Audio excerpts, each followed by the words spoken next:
Bueno, pues gracias a todas las personas por estar aquí y especialmente a las personas encargadas de organizar este encuentro, especialmente a Fabio, porque esta sala está llenísima y para mí es muy motivador. Deciros que antes de todos estos títulos, yo soy, aquí no sale, pero lo ha dicho, yo soy agricultor, así que soy agricultor y ganadero, con lo cual yo me relaciono mejor con las plantas y los animales, pero voy a intentar hacer lo mejor que pueda.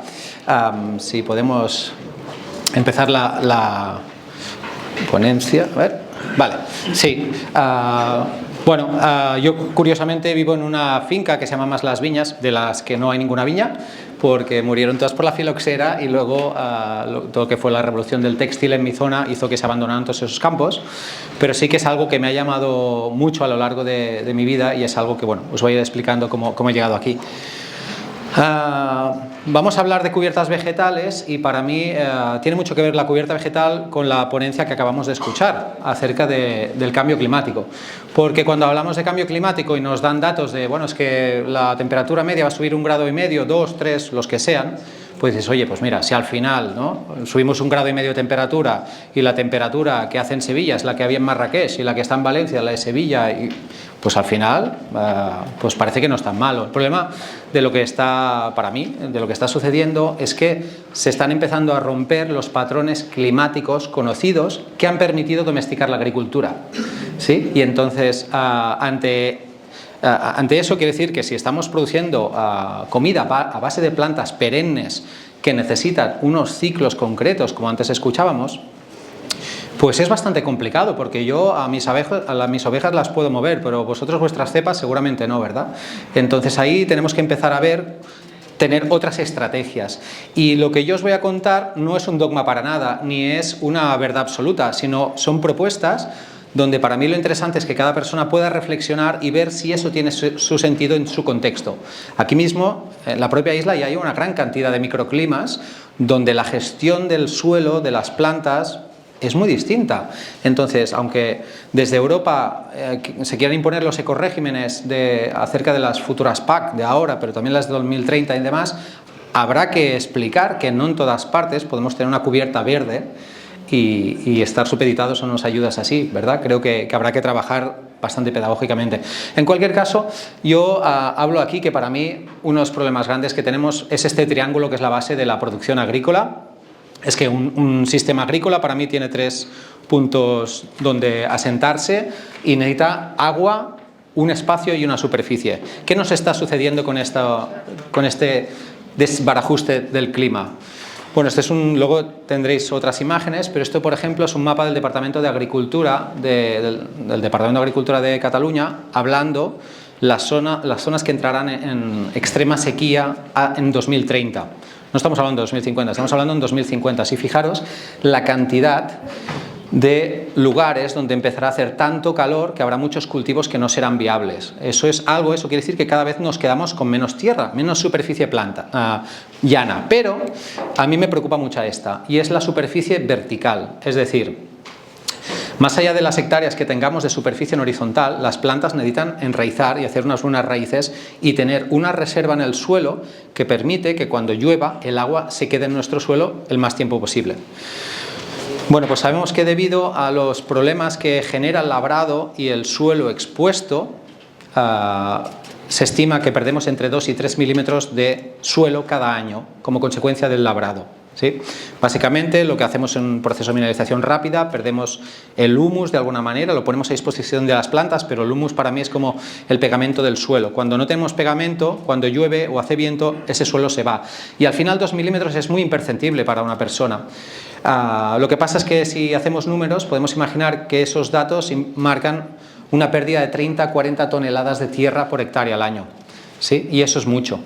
Entonces decimos, bueno, 2 milímetros tampoco es tanto, pero eso quiere decir que en 5 años habremos perdido 1 centímetro. Y 1 centímetro tampoco parece que no es mucho. Bueno, pero es que hay algunos lugares de la península que tardan 150 años para hacer 1 centímetro de suelo y otros más de 1000 años. Así que de alguna manera estamos consumiendo los suelos y los estamos tirando al mar. Entonces, Luego hablaba del tema del agua, porque para mí también es muy importante entender el ciclo hidrológico, y bueno, esto lo conocemos perfectamente, de cómo funciona, ¿verdad? Que el agua que se evapora, que sube a las montañas, que descarga, rellenan los acuíferos, y además tenemos toda la evapotranspiración de las plantas, que al hacer la fotosíntesis, pues hay una pérdida de agua, y eso lo que genera es una humedad ambiental. Lo que también estamos detectando en los últimos años es que cuando tenemos los suelos expuestos con temperaturas de más de 40 grados, lo que generan en esos campos son columnas de aire caliente que cuando entra las nubes que han condensado toda esa agua y quieren entrar a ir a descargar en las montañas, lo que sucede es que no pueden, porque esas columnas de aire caliente no las dejan entrar. ¿Y qué sucede? Que cada vez llueve más en la costa. No pueden entrar las nubes dentro porque hay esas columnas de calor, y eso sucede sobre todo en otoño. Entonces, el futuro, pues la verdad es que no pinta muy halagüeño, ¿no? Porque en realidad estamos poniendo 3 cosas encima de la mesa que es complicado.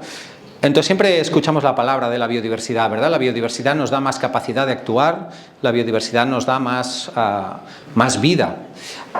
Y claro, cuando imaginamos biodiversidad, pues nos podemos imaginar un ecosistema como el Amazonas, donde hay muchísimas vida de forma animal o vegetal, pero es que resulta que con esa idea yo me voy a un buscador y busco biodiversidad, y también me sale toda esa macrofauna, ¿verdad? Todos esos animales y demás, que pienso, bueno, esto es imposible. Bueno, pues es que en realidad creo que lo que estáis haciendo las personas de aquí con vuestras vides y lo que hago yo con mis ovejas no es tan distinto, porque en un lugar donde, por ejemplo, pastan animales, podemos llegar a tener 2 toneladas de lombrices bajo nuestro suelo por hectárea, 2 toneladas de animales, eso es mucho más peso que mis ovejas, ¿sí? ¿Y por qué digo esto? Porque también sois ganaderos y ganaderas. Lo que pasa que lo que vive en vuestro suelo es muy pequeñito, y a veces lo ignoramos, pero esto de aquí necesita lo mismo que las ovejas, necesita beber, necesitan cierta humedad.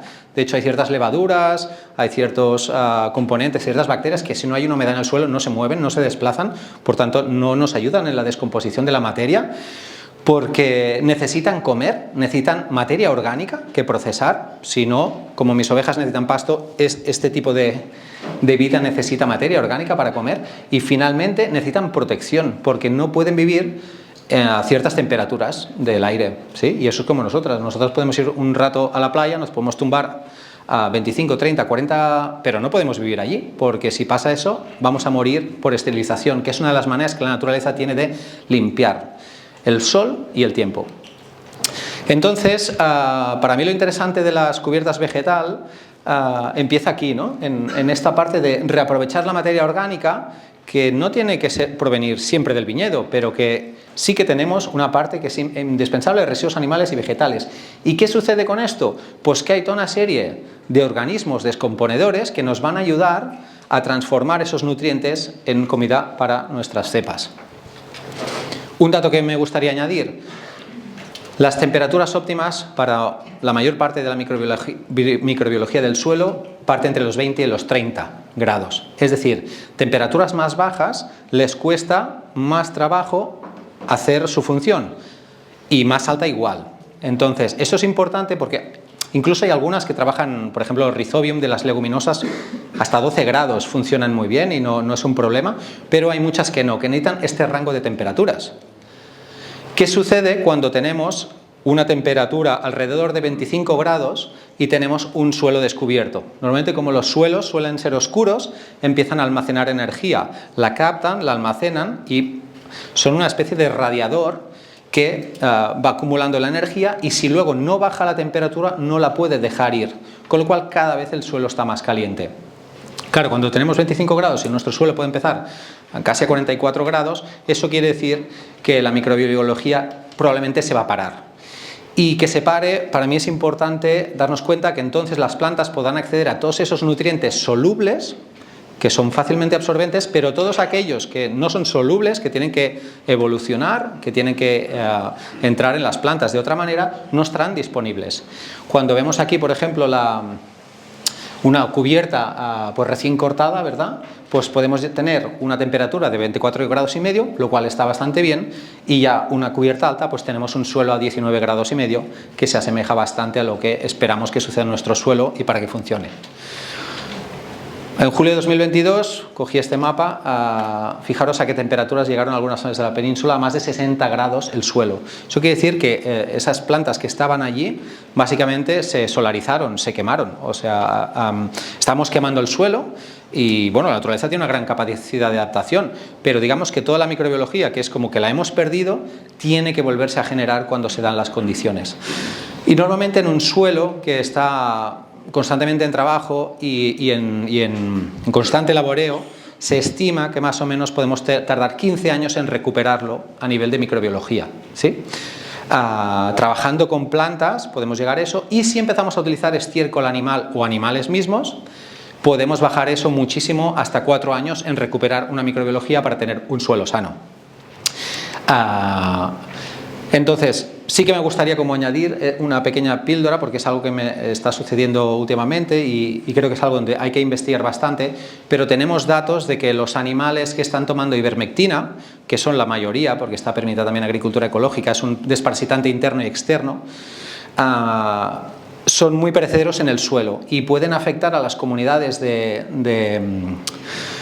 escarabajos y de lombrices a lo largo de 15 años. Entonces, si utilizamos materia orgánica de una granja de animales, yo os animaría a compostar, hacer un compostaje en caliente que subamos a 65 grados para eliminar esos residuos tóxicos, porque está visto que sí, funciona. ¿Sí?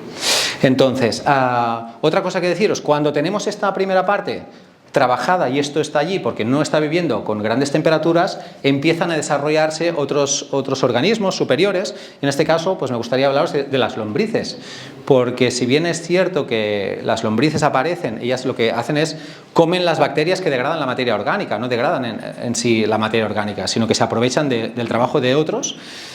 Y los primeros años vamos a encontrar esas lombrices que trabajan en horizontal, pero lo interesante sobre todo son los cultivos que son perennes, como una vid, necesitan más oxígeno hacia abajo, por ejemplo, para asociarse con hongos como los tricodermas. ¿Sí? Los tricodermas es un tipo de hongo que ayuda a las plantas ante otros hongos en hoja. ¿Sí? Y para que funcione necesita oxígeno. Pues resulta que las lombrices anéficas no aparecen hasta después de 7 o 8 años de haber cubierto el suelo. No es un proceso rápido. ¿Sí? Y eso también son datos que hay que cogerlos con pinza, y depende de la zona veremos procesos distintos.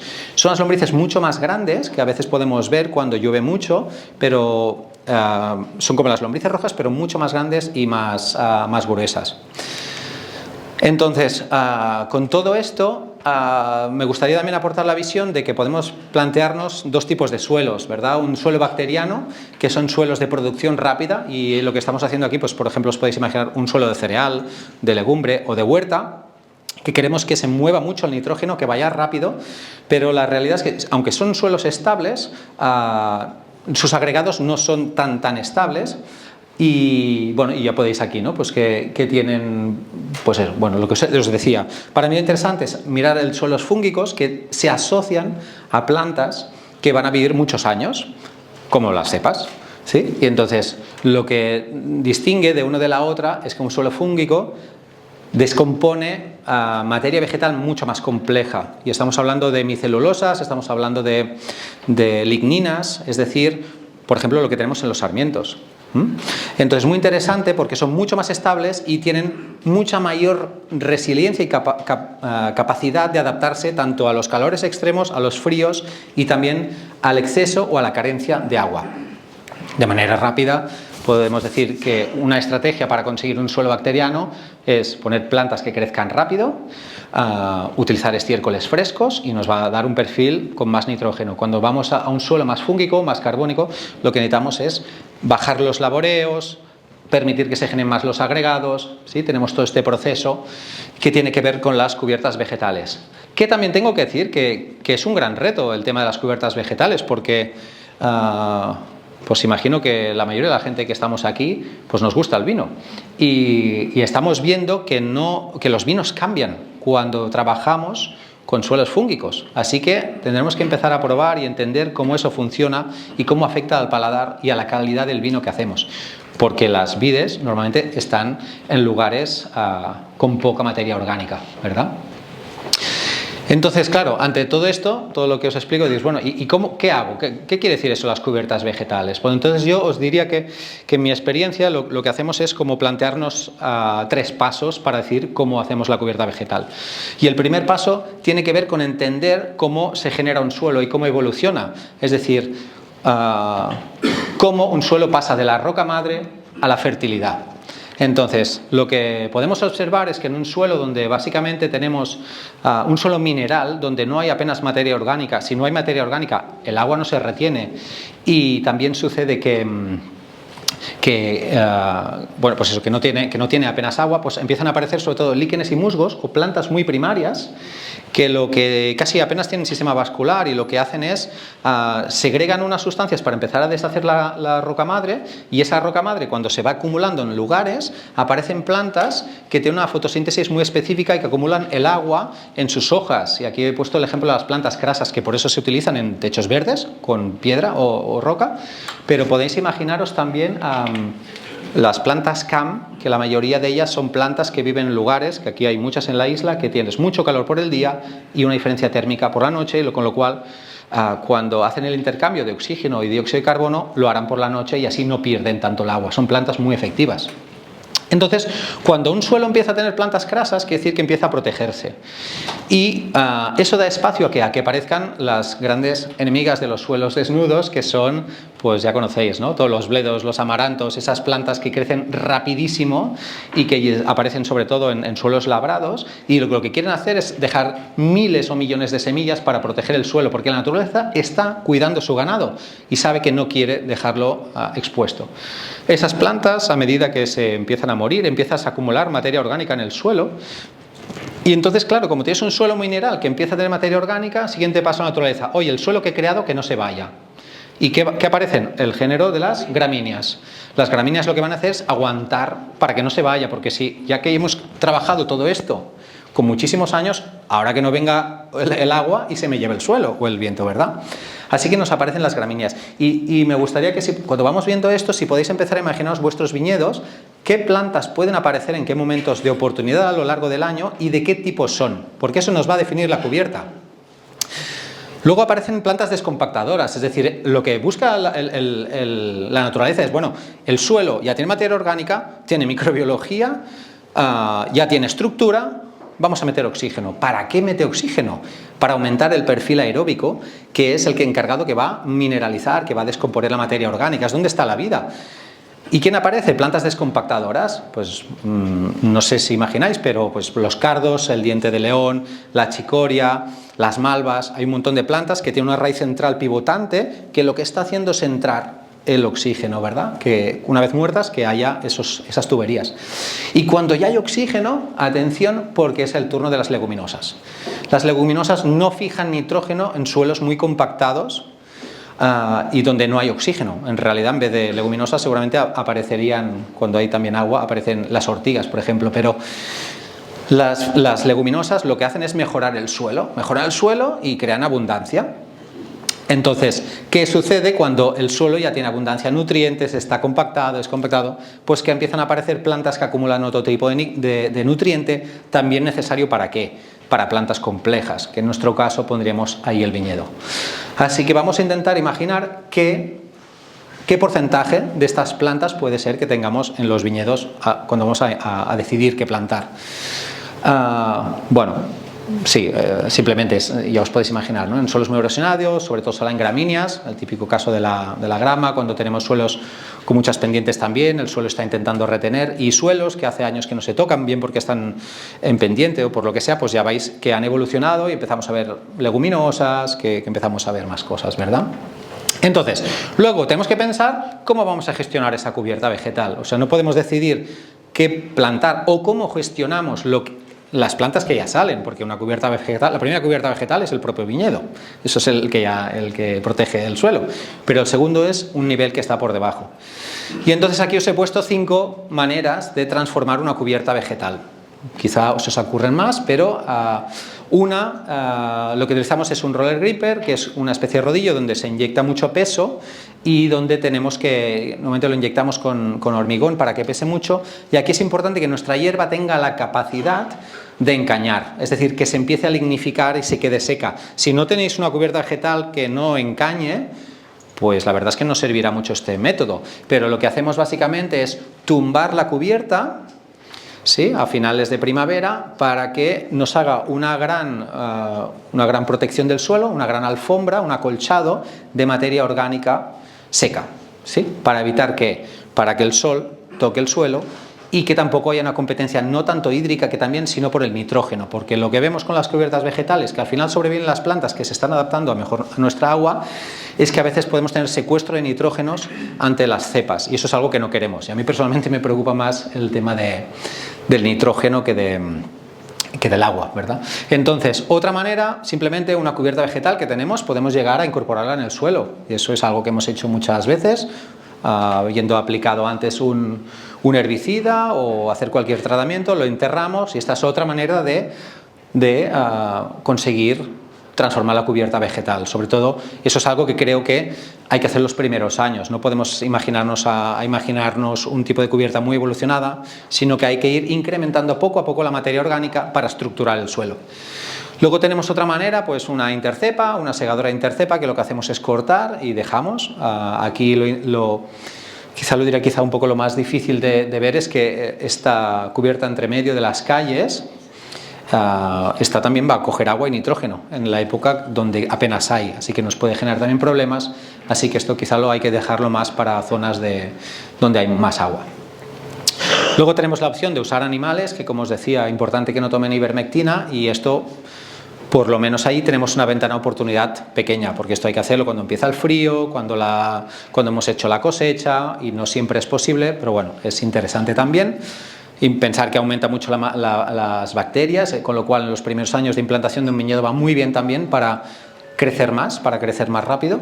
Y finalmente tenemos una estrategia que es poner plantas, que aquí es difícil, que no aguanten la estación que va a venir.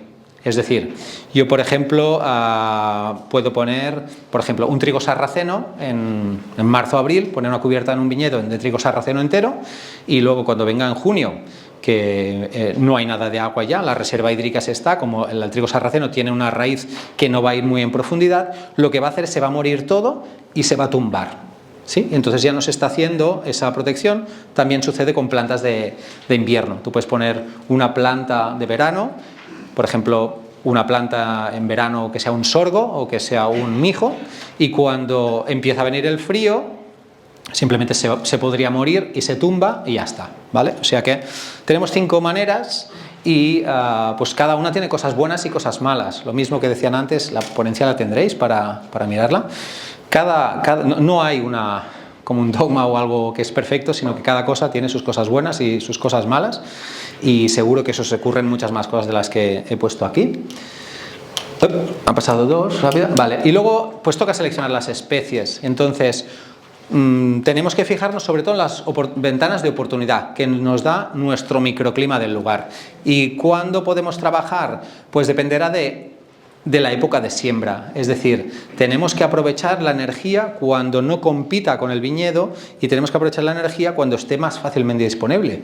Si yo voy a poner una cubierta vegetal para terminar regando, para mí no tendría mucho sentido, así que hay que buscar cuando la naturaleza funciona. Trabajar con cubiertas que son espontáneas, que simplemente lo que hacen, que eso es fantástico, es un método quizá el más económico, pero en mi experiencia, cuando detectamos lo que hay espontáneo y lo potenciamos con una siembra, aceleramos muchísimo el proceso natural, y eso realmente cambiamos rápidamente lo que es algunos parámetros del suelo en nuestro beneficio, así que yo os animaría también a investigar un poco más. Entonces, podemos trabajar con cubiertas vegetales que son espontáneas, anuales, es decir, una planta que la voy a poner, me meto una aveza, un centeno, lo que sea, una lenteja, un garbanzo, que en cierto momento va a morir y va a dejar ahí el resto la materia orgánica en el suelo.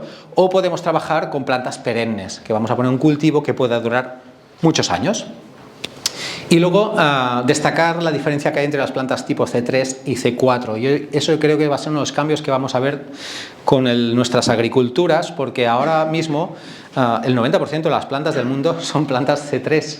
¿Sí? Las plantas C3 son plantas que viven en abundancia de agua y con temperaturas no muy elevadas.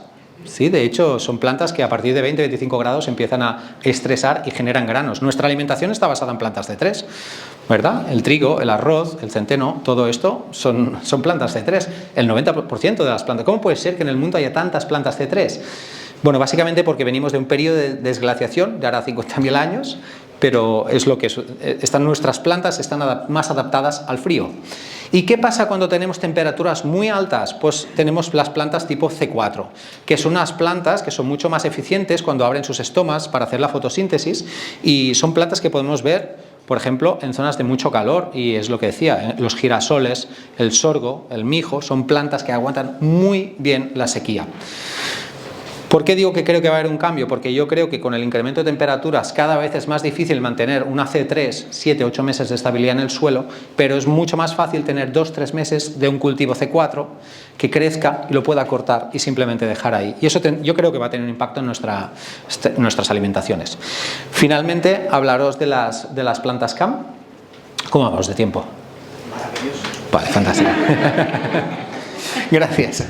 Y luego tenemos las plantas CAM, que como os decía pueden ser un buen recurso. Lo que pasa es que las plantas CAM suelen ser plantas mucho más complejas de trabajar, y son estas plantas que lo que hacen es hacen el intercambio del aire por la noche cuando no hay sol, con lo cual conservan muy bien el agua. Entonces, con todo esto que hacemos, pues hemos visto en qué momento está nuestro suelo, ¿no? ¿Cómo está? Yo, por ejemplo, tengo mucha rabaniza. No sé si aquí tenéis rabaniza, pero sí, yo tengo mucha rabaniza, que es una crucífera. Estoy viendo compactación, ¿vale? Yo me doy cuenta que tengo mucha rabaniza, que me salen gramas que están intentando coger. Vale, digo, vale, pues tengo un suelo todavía quizá demasiado primitivo para lo que yo quiero, y entonces lo que puedo hacer es, en vez de empezar a poner ya una cubierta súper potente con una selección de especies brutales, centrarnos en estas dos familias y decir, vale, pues yo voy a trabajar con plantas, por ejemplo, que generen mucha biomasa para que se quede en el suelo, también para que descompacte, y puedo hacer unos primeros años, pues eso, ¿no? Aquí os pongo o una crucífera, básicamente, o con una gramínea o una leguminosa que genere mucha biomasa y que sean plantas fáciles de dejar en el suelo.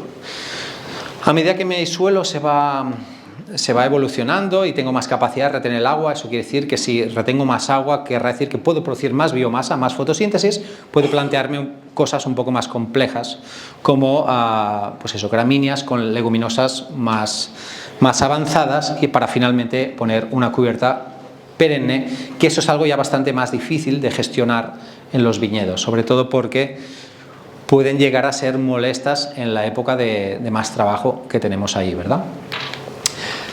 Aquí tenéis algunos ejemplos de cómo luego podemos hacer las mezclas, porque como decimos que queremos biodiversidad y cada tipo de planta genera sustancias que está asociada a la microbiología y que le puede favorecer, yo diría, no nos juguemos todo a una misma carta, sino que vamos a diversificar y a generar biodiversidad.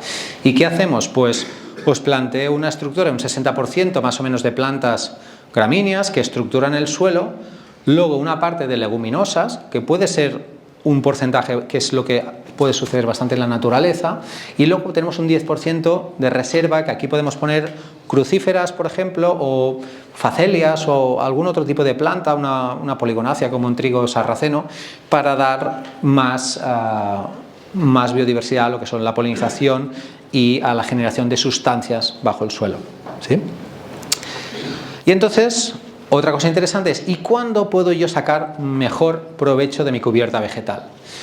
Bueno, pues os presento 3 familias donde cada una tiene su momento óptimo de corte o de transformación. ¿Qué quiere decir el momento más óptimo?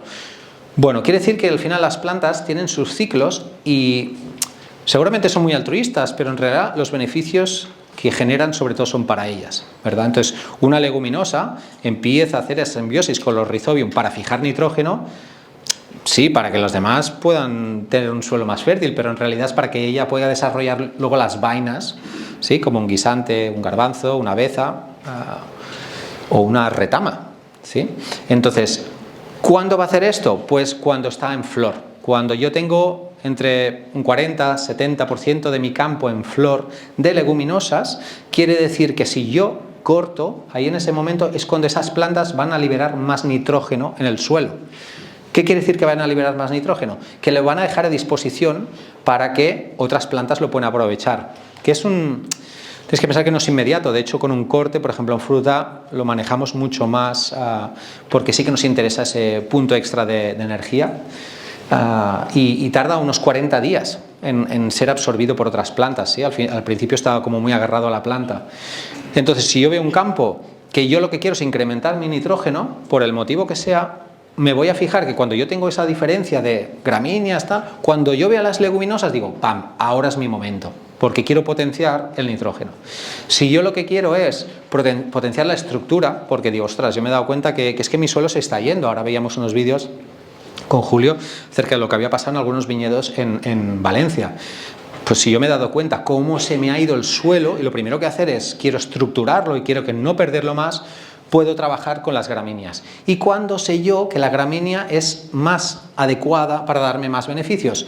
Pues porque las gramíneas no hacen la semilla arriba directamente, sino que la hacen abajo en el tallo de la planta, que se va hinchando, el grano está ahí y empieza a subir por dentro. Cuando vemos que el tallo de las gramíneas se hincha, diríamos que es el mejor momento para entrar ganado, cortar con la desbrozadora, con las cadenas, con el tractor, con lo que sea, y la planta me va a liberar más raíces en el suelo para sujetar el suelo, ¿vale? Y finalmente las crucíferas. Las crucíferas también, perdón, cuando están en flor, es el mejor momento, el momento más óptimo donde van a generar más biomasa. A partir de aquí ya vamos a ir hacia atrás, así que también cuando empezamos a ver las crucíferas en flor, es el momento de cortarlas. Pero claro, en la vida hay que escoger y no podemos querer todo, ¿verdad? Así que en cada año vamos a tener que ir viendo en cada época qué es lo que yo quiero potenciar. Entonces, ¿algunos beneficios de las cubiertas vegetales? Pues fijaros, nos permite desarrollar sobre todo lo que es la microbiología y llegar a suelos más resilientes. Reducimos el sobrecalentamiento. Sí, vamos a intentar evitar que el suelo esté tan y tan caliente.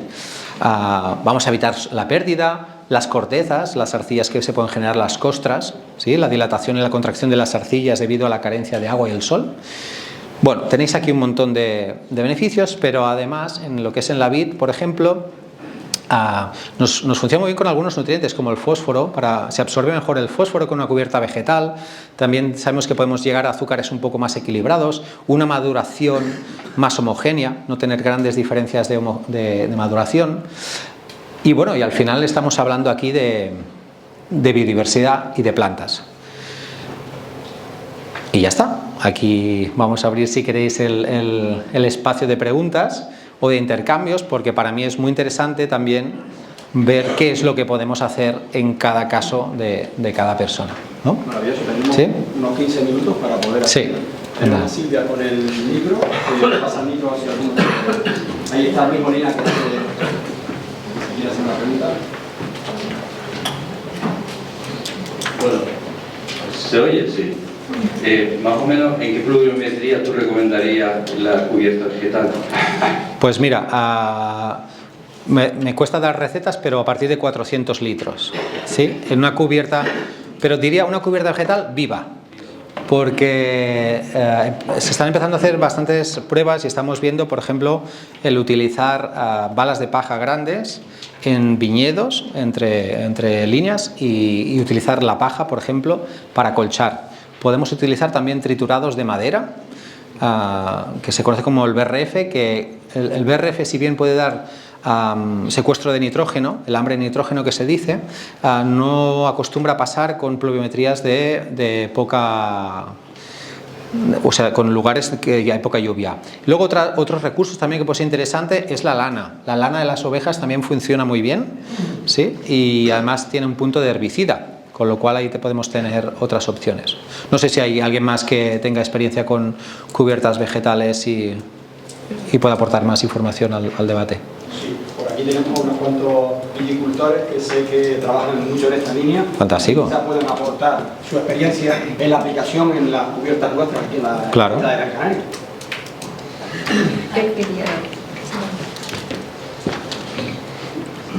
Hola. Yo trabajo con cubierta vegetal, la gestiono también, pues la voy desbrozando cuando sé que están en flor y bueno, para mí todo beneficia. Lo que sí le tengo mucho cuidado y a veces mucho miedo al tema de los estiércoles, porque el tema de los antibióticos de los animales, pues yo sé que tampoco es bueno y prefiero trabajar con el humus de lombriz y más bien trabajo con el humus de lombriz porque sé que, hombre, intento que lo que coman también las lombrices sean del mismo huerto, que sé que no tienen productos. Y bueno, y yo sé que mucha gente, bueno, que te dice que el tema de la cubierta vegetal pues tiene a veces inconvenientes con el tema del agua para la vid, pero yo creo que son más las ventajas que los inconvenientes. Sí, es muy interesante lo que dices. Al final, para mí es también esa parte importante de probar cosas que te funcionan y tengan sentido, pero como tampoco casarnos con ningún dogma, porque puede ser que en algunos casos sean muy beneficiosas y en otros no.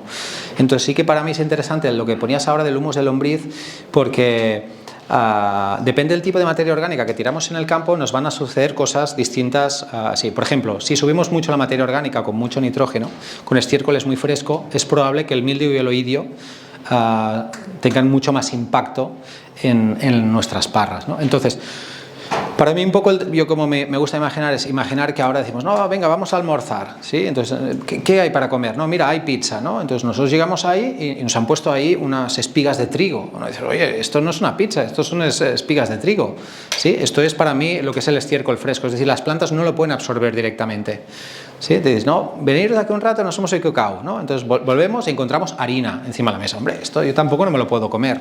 Esto es un estiércol un poco más seco, más evolucionado.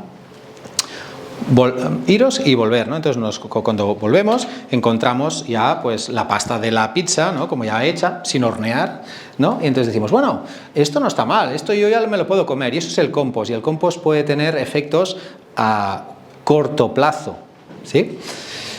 Pero si nos echan otra vez en la cocina y cuando volvemos encontramos la pizza horneada con el queso, con las setas, todo estupendo, esto es el humus de lombriz. Y el humus de lombriz las plantas lo absorben rápidamente, tiene una importancia directa. Entonces yo, normalmente, sobre todo para la vid, para no tener deficiencias de nitrógeno, lo que solo trabajo es utilizar la aportación de materia orgánica en otoño. ¿Sí? Después de haber hecho la verema, después de tener un poco más tiempo, incluso después de un momento de poda también, pues aportar eso. Pero también tenemos que pensar que todo lo que no suceda en el campo, que suceda en la pila de compost, es también procesos biológicos que nos están dando en nuestros suelos. ¿Sí? Es decir, la naturaleza no suele decir, ¿no? Ostras, mira, va, todas las ovejas, vamos ahí a estercolar y hacemos una pila de 1 metro y con esto, no, la naturaleza lo va dejando en superficie, con una relación de carbono-nitrógeno, ¿verdad?, mucho más alta en carbono. Con lo cual, si nosotros también, como todo en la vida tiene partes buenas y malas, si tú trabajas la materia orgánica fuera del campo, hay muchos procesos biológicos que no se están dando allí. Pero en el caso de la viña yo creo que es muy bueno, ¿sí? En otros cultivos quizá no tanto, pero en la viña sí que creo que es a veces mejor compostar y humificar y luego traérselo al viñedo. Mi experiencia, ¿eh? No sé. Por ahí hay... Aquí. Buenos días. Buenos días. Mi pregunta es la siguiente. Hablabas del compost del agua, por ejemplo. ¿Sería conveniente desbrozarla 2 veces o solamente cuando esté en floración? ¿El compost? Sí, o sea, tú plantas agua en la viña y luego la desbrozo. Yo en este caso la he desbrozado 2 veces, ha vuelto a reventar con más fuerza, ¿no? Entonces, mi pregunta es, ¿desbroza o desbroza solamente una vez cuando la viña ya está brotando?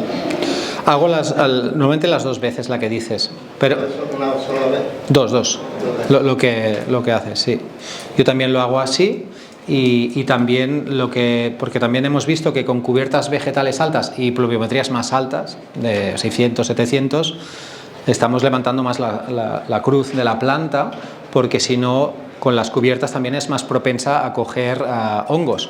Y otra cosa que sucede en los climas fríos, que no pasa aquí, no hay heladas tardías, pero estoy en una zona de que estamos -12, -15, lo que nos sucede es que cuando tenemos, que eso también es un impacto importante en la vid, cuando tenemos el suelo cubierto, hemos dicho que no se calentaba tanto, con lo cual en invierno, si yo tengo frío, ese suelo está muy frío, ¿sí?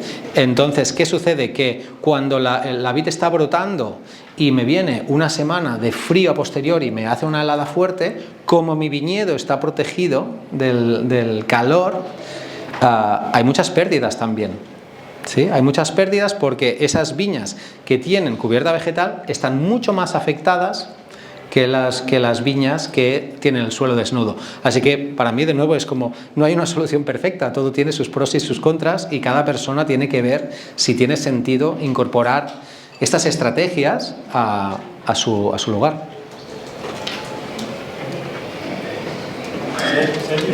Sí. Yo tengo una... Me da que van a... Vamos. Hola, buenos días. Mira, yo soy un viticultor de Tenerife y yo tengo la viña a 1500 metros de altitud. Es una viña centenaria que llevo 4 años recuperando y yo vivo en costa, ¿no? Entonces yo también surfeo. El rollo es que yo muchas veces me pregunto, porque estos últimos años yo he sembrado parras nuevas, he hecho zanjas profundas para que la raíz se vaya abajo. Y yo decía, muchas veces cuando la marea está baja, arrastra un montón de alga que está ahí, y siempre tengo la curiosidad de empezar a coger sacos de algas para echarlo como una cubierta vegetal, pero no sé si el salir del mar o algo perjudicaría Y luego otra cosa, perdona, y yo ahora después de la vendimia, yo estoy abonando, que por lo visto lo estoy haciendo mal, estoy abonando con estiércol de cabra y de caballo mezclado, pero lo hago directamente a la tierra y luego lo mezclo, no sé si... Lo mezclas en el campo directamente, sí, lo incorporas, ¿no? Sí, subiendo la temperatura. Por encima y luego unos 10-15 centímetros con un apero que tengo lo mezclo en la tierra. Sí, eso es una buena estrategia. Gracias. Sí, gracias. Para mí eso es una buena estrategia. Sí que te diría que con el tema de las algas, por ejemplo, en Mallorca sí lo usamos bastante, las algas en viñedos y demás, pero a veces lo que hacemos es compostarlo y no ponerlo en el campo directamente, para evitarnos problemas con la sal o procesos así. Ponerlo al sol. Sí, ponerlo al sol, pero también te diría que como intentarle buscar una relación de carbono-nitrógeno que te equilibre eso. Entonces justamente lo hablaba con los compañeros en la Universidad Miguel Hernández, han hecho una aplicación que se llama Compost Universidad Miguel Hernández UMH, donde tú le puedes decir cualquier tipo de residuo que tengas y lo que te hace es calcular, es una aplicación gratuita, cuánto carbono o nitrógeno tienes que poner para compensar, y luego te da los ratios y luego te da cómo es el proceso de compostaje de cada uno de los residuos, porque no es lo mismo pues una alga que un... Sí. Interrumpo. Explica que lo das por hecho, pero yo creo que a mí mismo me pasa. ¿Qué es la reacción carbono-nitrógeno? Lo damos por hecho y creo que es un concepto complejo y que es importante que lo tengan claro, porque se pueden cometer muchos errores con las cubiertas por este tema. Vale, sí, me pasas el marrón ahora, pero sí, hay materiales que son más ricos en carbono y que normalmente son cosas secas y cosas que tengan lignina, diamicelulosa, pues podemos imaginarlos la hojarasca, podemos imaginarlos la paja, ¿verdad? Materiales que son bastante secos. Y por otro lado tenemos materias que tienen muchos más azúcares, que son los nitrógenos, que muchos de ellos en el estiércol, pero también puede ser la hierba recién cortada, ¿sí? O un triturado de material vegetal verde. Entonces, cuando hacemos esta relación, la verdad es que la naturaleza utiliza mucho más carbono que nitrógeno, ¿sí? Entonces, cuando hacemos esa relación de 30-1 o demás, quiere decir en volumen 30 partes de cosas marrones, ¿sí? Y una parte de cosas con nitrógeno. Por ejemplo, ¿qué serían los restos orgánicos de una cocina? Pues para mí serían nitrógeno. Pero si yo cojo ese nitrógeno, esa comida, y la extendiera unos días, unas semanas, que se seque totalmente, puedo llegar a transformar todo eso también en carbono y dejar ahí un material que tiene otras propiedades. Sí. 30 carbono de... No te he hecho un ejemplo, por ejemplo, pero con las aplicaciones, o sea, cada material lo puedes, tú puedes tener materiales con más carbono que nitrógeno que te van a favorecer un tipo de crecimiento vegetal, y puedes tener estiércoles o que tengan una relación mucho más alta por parte del nitrógeno y que favorecen mucho más el crecimiento vegetal. Entonces, si por ejemplo tenemos crecimientos excesivos, ¿sí?, pues nos interesará subir el carbono, no tanto el nitrógeno. Si nos falta vitalidad, quizá iría por el nitrógeno. Sí. La verdad que suscita mucho interés en tema. Sí. Perdón, una pregunta rápida. Es que antes cuando dijiste lo de la ivermectina me dejaste un poco loca. No sé si estás hablando del periodo de supresión, no sé qué parte estás diciendo que se inactiva cuando compostas, porque yo entiendo que un animal, un ganado sano, con un buen programa sanitario, donde se contempla y se cumple el periodo de supresión, pueden salir a ese campo a ganar. Entonces, me gustaría que me lo aclarara. Sí. Y si puedes decir algún producto, no sé, ivermectina, que no de ese tipo de problema, sí, pues agradezco. Pues mira, el yin y el yang, lo bueno es lo malo. Entonces la ivermectina, lo que tenemos datos, porque está bien que hagamos búsquedas y nos pongamos a lo que estoy diciendo, ¿no? Como no os creáis nada, lo buscáis todo y lo investigáis. Y una de las cosas que puedes empezar a buscar en papers científicos es que está visto que la aplicación de la ivermectina lo que hace es que es muy persistente, y eso quiere decir que cuando el animal toma la ivermectina, cuando sale al campo donde sea y estercola, ¿sí?, cae en la planta y la planta lo vuelve a coger, y cuando el animal vuelve a comer la planta se vuelve a desparasitar otra vez y entra en este ciclo, ¿sí? Y es que es tan potente la ivermectina que es que no hay nada que se parezca con ella. O sea, es tan buena porque es muy estable. Entonces, yo todavía no conozco un desparasitario interno y externo con la misma eficacia, pero es que es muy fuerte. ¿Sí? En cierto momento también si utilizamos los DDTs o demás en campo, y luego hemos visto esto, y de hecho yo creo que una de las cosas que vamos a ver en los bosques en los siguientes años, sobre todo cuando ahora desde la administración estamos promoviendo poner animales en los bosques, que me parece fantástico, es que puede ser que empezamos a alterar las microbiologías de las zonas boscosas. Entonces yo, por ejemplo, lo que hago es, tengo un acuerdo y con mi plan que viene cuando viene la veterinaria, lo que hacemos son pruebas de heces que las mandamos a la Universidad de Galicia, que nos la hace veterinaria gratuitamente, y si hay algún parásito hacemos algo más específico, ¿sí? Pero no hacemos desparasitación generalizada preventiva. Si tengo que escoger entre que la muerte de un animal o la ivermectina, escogeré salvar al animal, pero entonces lo que hago es con ese estiércol luego lo voy a compostar, no lo voy a tirar directamente así en el campo. ¿Pero qué es lo que consigues compostando? Con el aumento de temperatura de 65 grados parece que se eliminan las sustancias persistentes. Pero la parte química. Sí. Sí. Yo creo que hay mucha parte para investigar, ¿eh? Hay una pregunta aquí, mira, Silvia, por favor, que lleva levantando la mano un ratito. Por aquí, y allá atrás al fondo también, que hay algunos viticultores que han venido desde Tenerife también, y de Fuerteventura. Sí, aquí, por favor. Que sé que practican este tipo de tratamientos en la tierra, y sería muy interesante escucharlo. Yo la pregunta que tengo es que, bueno, hay sistemas de compostar en las calles, hacer el compost en la propia calle.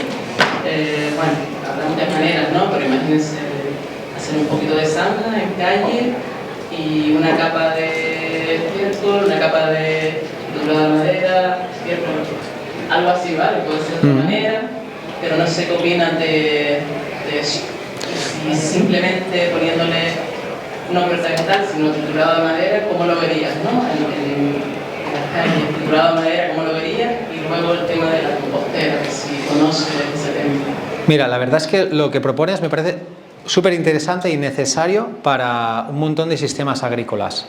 A mí me preocupa la calidad del vino que podamos tener de allí. Es decir, cuando nosotros subimos mucho la materia orgánica, yo por ejemplo en lugares de una materia orgánica de un 1,4%, un 1,3%, en 2-3 años nos hemos puesto a 2,7 de más, trabajando con cubiertas y animales, ya sea trayendo el estiércol o tal. Entonces, que no caballos, el caballo tiene un ratio de conversión mucho más bajo. Entonces, lo que me da miedo es que subamos muy rápido la materia orgánica en las vides, porque parece, sí, yo no soy un experto para nada en catar vinos, pero parece que el sabor se nota en boca y no siempre gusta.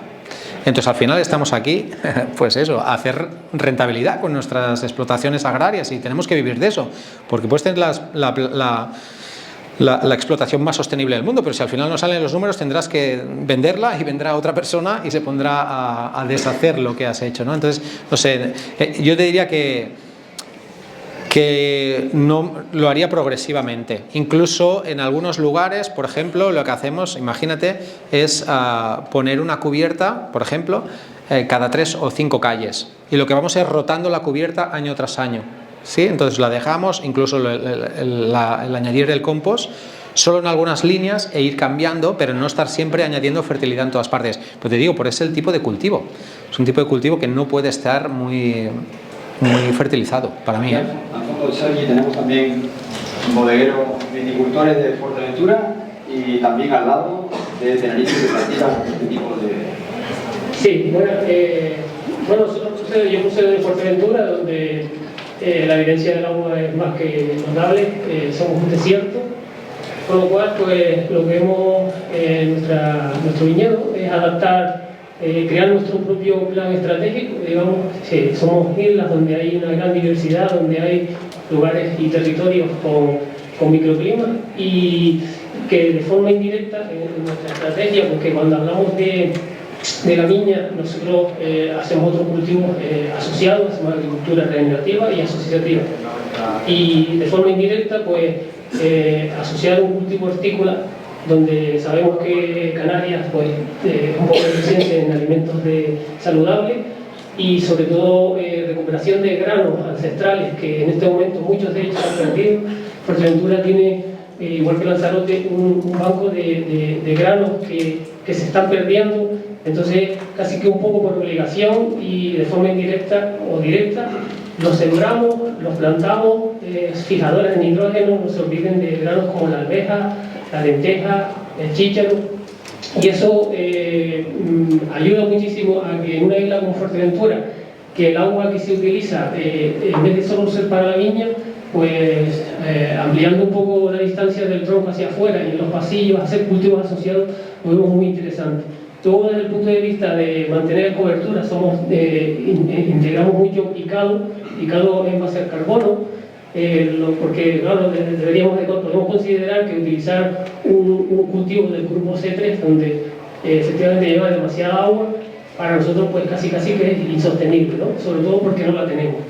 Y luego entonces claro, hemos optado por el introducir mucho picado y ¿qué conseguimos? Y evitamos casi que lo más importante en una isla que es cortante por el viento, la evapotranspiración y la pérdida de suelo. Con eso hemos conseguido, y les puedo decir, unos resultados maravillosos. Compartir la experiencia. Creo que esa parte, que también estáis haciendo una cubierta vegetal y también en Mallorca hemos trabajado con piedra para proteger el suelo. Pero incluso una manera de proteger el suelo es una cubierta muy simple en lugares donde hay arcillas pero no hay agua para nada, es haciendo una escarda en el suelo. ¿Sí? O sea, tú lo que puedes hacer es escardar, separar 2 milímetros de suelo que se quedan separados de la cubierta, de la parte de abajo. Entonces eso, con el suelo hay oxígeno, con el sol se queda como una especie, como si hubieras puesto un cartón encima, y lo de abajo mantiene mucho mejor la humedad. O sea que eso, y lo que decías tú del picado también, son cubiertas, y eso es súper interesante tener, porque algo que también nos pueden dar los materiales rocosos o minerales es también absorción, ¿no?, del agua ambiental, y que lo vaya bajando poco a poco al subsuelo. Sí. Bien. Yo fantástico. La verdad es que decía antes que aquí en Gran Canaria tenemos unos cuantos de Tenerife, estamos viendo, de personas que están trabajando en esta línea, y es muy interesante, y hemos visto que ha sido casi la ponencia que más ha suscitado interés por todos los asistentes, ¿no? Muy bien. ¿Tienen alguna otra pregunta que quieran hacerle al ponente? Bueno, pues creo que Sergi Caballero, las gracias.